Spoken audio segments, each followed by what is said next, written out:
ఎందులు మాది ఎందులో ఇక్కడేనా ఎండలో కూడా ఇక్కడ 10ంటికి వచ్చా 10ంటికి 170 సీట్లు వస్తాయి మాకు. నా ఇంట్లోకి ₹1,00,000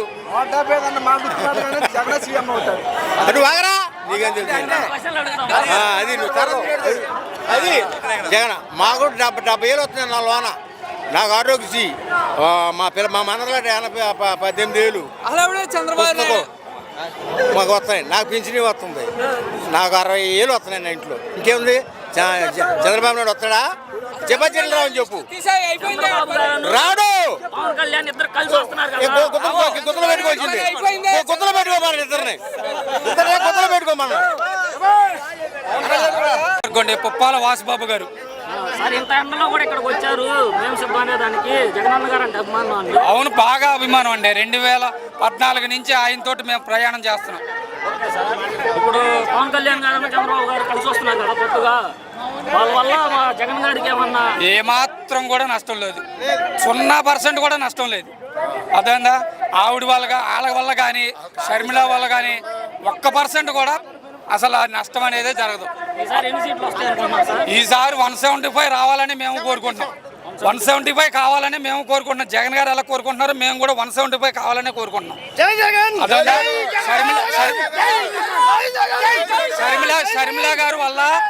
షర్మిల గారు రాజశేఖర్ రెడ్డి గారు కడుపున పుట్టి ఆవిడ కాంగ్రెస్లోకి వెళ్ళడం అనేది అంతకన్నా నీచమైన పని ఇంకోటి లేదు.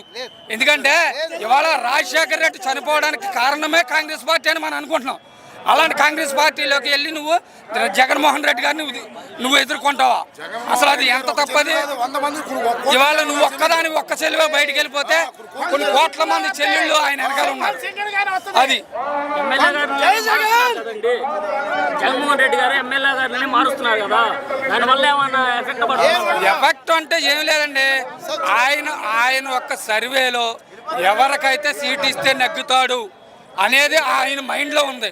దాని ప్రకారమే చేస్తున్నాడు. అది తప్పు పట్టడానికి ఏం లేదు. ఎందుకంటే పనితీరు నచ్చని వాడిని మారుస్తున్నారు. పనితీరు ఉన్న వాళ్ళని ఎవరిని మార్చలేదు కదా. పనితీరు నచ్చని వాళ్ళు మాత్రమే మార్చారు. అదేంటంటే అది కంపల్సరిగా ఎమ్మెల్యే అనేది ఆ నియోజకవర్గంలో జనాలకు అందుబాటులో ఉండాలి. వాళ్ళ యొక్క బాధల్ని సాధక బాధల్ని అతను అర్థం చేసుకొని వాళ్ళ జనాలతో మమేకమైన వాళ్ళని ఎవరిని కూడా ముట్టుకోలేదు. మీటింగ్స్ కి డబ్బులు ఇస్తే జనం వస్తున్నారు అని. డబ్బులా? నేను స్వయంగా నా బండితో వచ్చా.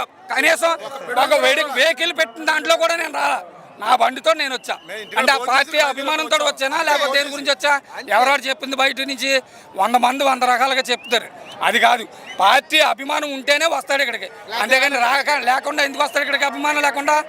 అది వాస్తవం, అది అవాస్తవం. అది ఎందుకంటే చెప్పేదంతా వేరు. ఇక్కడ జరిగేది ఒకటే, తెలుగుదేశం పార్టీ అనేది మళ్ళీ చిత్తుగా ఓడిపోవడం అనేది ఖాయం. యువత ఈసారి మా జన సైనికుడిని గెలిపించుకుంటామని ఒక క్వశ్చన్ చెప్తాను. యువత అనేది కరెక్ట్ కాదని అట్లా సిద్ధాంతం మంచిది అయి ఉండొచ్చు. కానీ ఆయన ఏ పార్టీలో ఉన్నాడు డైరెక్ట్ గా చెప్పమనండి. జనసేనలో ఉన్నాడా, తెలుగుదేశంలో ఉన్నాడా, బీజేపీలో ఉన్నాడా, దేంట్లో ఉన్నాడు? అది కరెక్ట్గా మాట్లాడాలి మనం. పార్టీ అనేది రెండు ఒకేసారి పెట్టినయే. జనసేనకి వైఎస్ఆర్ కాంగ్రెస్ పార్టీకి పెద్ద తేడా లేదు. 16 నెలలంతా తేడా. ఆ పార్టీ ఎక్కడుందో ఈ పార్టీ ఎక్కడుంది అది మనిషి యువత కానీ పెద్దవాళ్ళు కానీ ఎవరైనా తెలుసుకోవాల్సింది ఒకటే. మేము సిద్ధమని పోస్టులు పెట్టారు సార్. దాని పక్కన జన సైనికులు కూడా మేము సిద్ధమే, మనల్ని కూడా దేనికి సిద్ధం? 170 స్థానాల్లో మేము నిలబడుతున్నాం. దమ్ముంటే జనసేన నుంచి 170 స్థానాలు నిలబడమని సిద్ధం. అయితే మేము 170 స్థానాల నుంచి అసెంబ్లీ నిలబెడతాడు వైఎస్ జగన్మోహన్ రెడ్డి. నీకు జనసేన నుంచి 175 స్థానాల్లో నిలబెడతా. అప్పుడు ఓట్లు ఎలక్షన్కి సిద్ధం. నువ్వు సిద్ధం అంటే పోస్టులు పెట్టుకుంటే సిద్ధమా? అంతే కదా, పోస్టు పెట్టుకుంటే సిద్ధమా? అది కాదు. నువ్వు 170 స్థానాలు నిలబెట్టే రా, సిద్ధపడు ఎలక్షన్కి. అది యుద్ధం అంటే ఏంటి? నీ వైపున నా వైపున సమానంగా ఉండాలి యుద్ధం. ఎవరితో పొత్తుంటే ఉండకూడదు. నువ్వు డైరెక్ట్గా రా, నీ దగ్గర బలం ఎంత ఉందో చూపించు. అప్పుడు నీ వెనకాల ఉన్న వాళ్ళు కూడా నిన్ను నమ్ముతారు.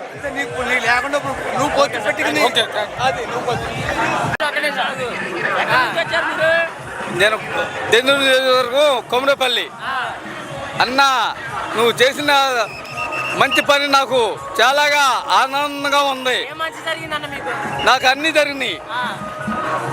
నాకు 40 సంవత్సరాలు పెన్షన్ వస్తుంది. మా మిస్సెస్కి, అలాగే డ్వాక్రా మహిళలకి అన్నిటికీ కూడా అమ్మఒడి వస్తుంది, అన్నీ వస్తున్నాయి. అన్నీ చేసుకుంటా ఉండవు నాన్న. నువ్వు ఇంకా ముందుకెళ్ళాలని ఆలోచనతో ఆపేతో ఈ ఆనందంతో నేను ఇక్కడికి వచ్చానన్న. అంటే మరి ఇలా మీటింగ్ లో డబ్బులు ఇస్తే వస్తున్నానంట కదా? నేను డబ్బు లేదు అన్న, నేను అభిమానంతో వచ్చాను. నాకు గెలవపోని జగనన్న రావాలి, ఆ గెలుపు పొందాలి. సీఎం జగనన్న. చంద్రబాబు గారు నన్ను ఇంకోసారి చూడండి అంటున్నారు కదా? ఏంటది కోరేది? జగనన్న మాకు నా దగ్గర ముందు పూర్తన్నాడు ఎన్టీ రామారావు, అదే పొజిషన్ లో ఆయన కూడా అన్నాడు, అదే పొజిషన్ లో ఆయన అన్నాడు. ఎండలో రావాల్సిన అవసరం ఉంది నీకు? ఎండలో రావాల్సిన అవసరం ఏముంది నీకు? నేను వస్తాను. అభిమానం నా పార్టీ.